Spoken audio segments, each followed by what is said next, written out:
Hey guys, Danny Johnson here, and today we're going to be talking about clearancing the crossover tube for the VMP 2.65 liter supercharger if you're installing that one. So this right here is the crossover tube. It's metal and it just connects coolant to each side of the heads, and you can see there's plenty of room there on the Whipple or the stock Eaton. Plenty of room, but with the VMP 2.65 it's going to touch right there, so you have to clearance it. And so if you need to grab your hammer.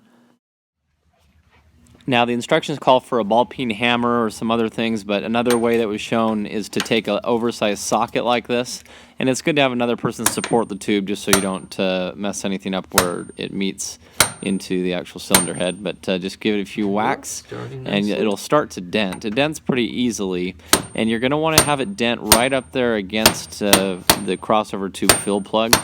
And I'll show you a picture here with it installed. We actually put the supercharger in a few times and had to remove it to get it just right. So this was one of the first times we test fit it, and you could see that it's still really close right there.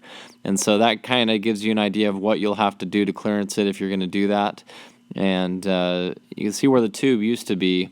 If you look on it head on, that has had quite a bit of clearancing done already to make that fit. So give it a good smash. It's probably best to get it overkill rather than have to keep pulling the blower off and trying it again and again and again. Now, as a word of caution, you do not want that supercharger touching that crossover tube at all.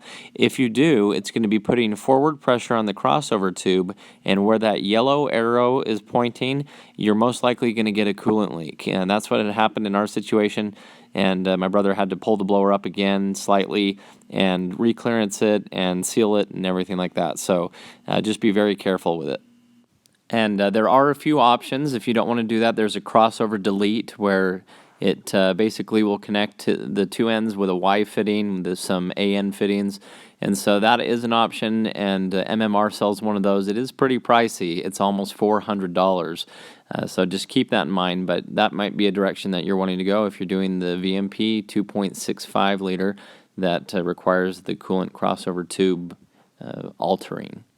So anyway, thanks for watching, and make sure you check out Justin SVT as well for his channel. He has a lot of great content, and I'll be posting the full install video to the supercharger, which also includes removing the stock Eaton. So get ready for that video. Keep checking back and stay subscribed. Thanks, guys.